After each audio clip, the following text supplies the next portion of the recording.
A young man makes his debut. Your thoughts on what I'll let you pronounce his last name. What Freddie was able to do in his first Tennessee practice on Thursday. Your thoughts? I mean, he looks like he's ready to go now. He's going to redshirt for this year, and then he's going to start in 2023, 24. But he's a shooting guard. He plays very good defense. It looks like, which that Rick Barnes loves defensive players. One of the videos, ironically, was him and our own Caleb Jaru mentioned this, was him turning the ball over from Zakai Ziegler. That had to be a oops moment. That's not the one you want to go viral.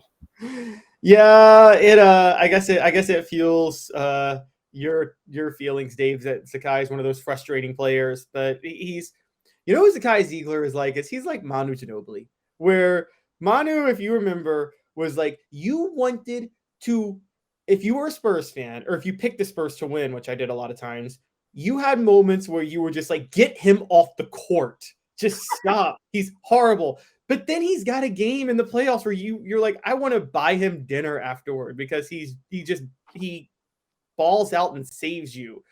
And I mean, 2013 NBA Finals, if Manu was on the bench, the Spurs probably win that. And LeBron, that's another ring LeBron doesn't have. 2014 NBA Finals, Manu balls out. And so it's kind of, you don't know what you're going to get.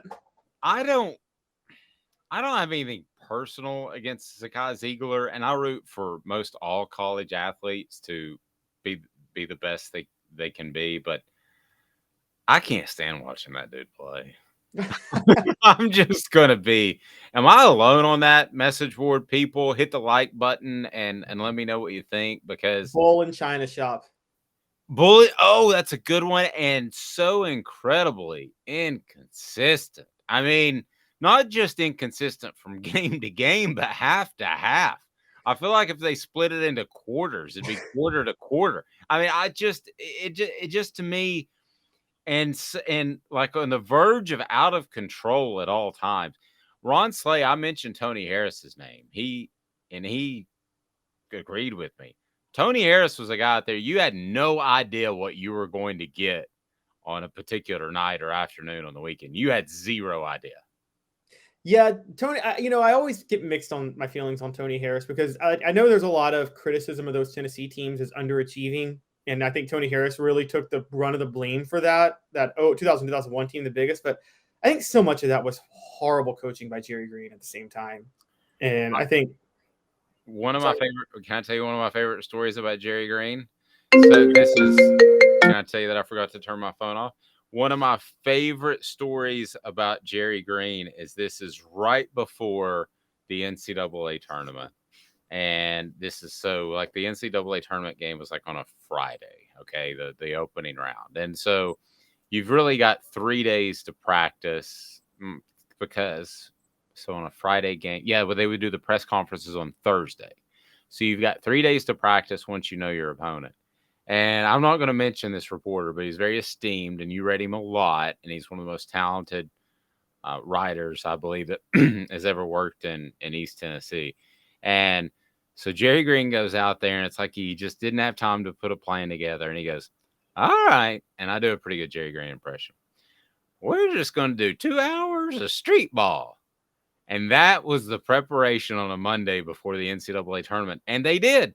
They just scrimmaged and went up and down the court, not running plays. It was fun to watch, but just up and down the court for 2 hours before the NCAA tournament. And the writer that I was referring to, who never curses and was one of the greatest men I know, said, GD, this is bleeping ridiculous. So what you're saying is everything negative said about Jerry Green sounds like it was true. He just rolled the ball out for a bunch of players that Kevin O'Neal got for him. My other okay, well, I'll illustrate it with this. My other favorite story about Jerry Green is, remember, he was accused on ball calls of playing golf during the season. Do you remember that? I don't remember that. I know the whole go to Kmart reference that. I didn't know the golf playing Oh, golf. yeah, that's a good one too. That's a good one too. But the golf thing was around that time when and it was getting hot. And so Jerry Green said just out of nowhere, he may have had a couple of pops before ball calls every night because he would do it by phone. I think he had, maybe a martini or 8. And so he would say he would just insert things that weren't even asked. Poor Bob Kessley, and I felt sorry for him. But one thing he said, and Bob, before I get off here, I just wanted to answer the question if I play golf during the season. And I'm like, oh, don't go there. I'm listening on a lot of radio driving home. And he goes, well, I've never played golf during the season.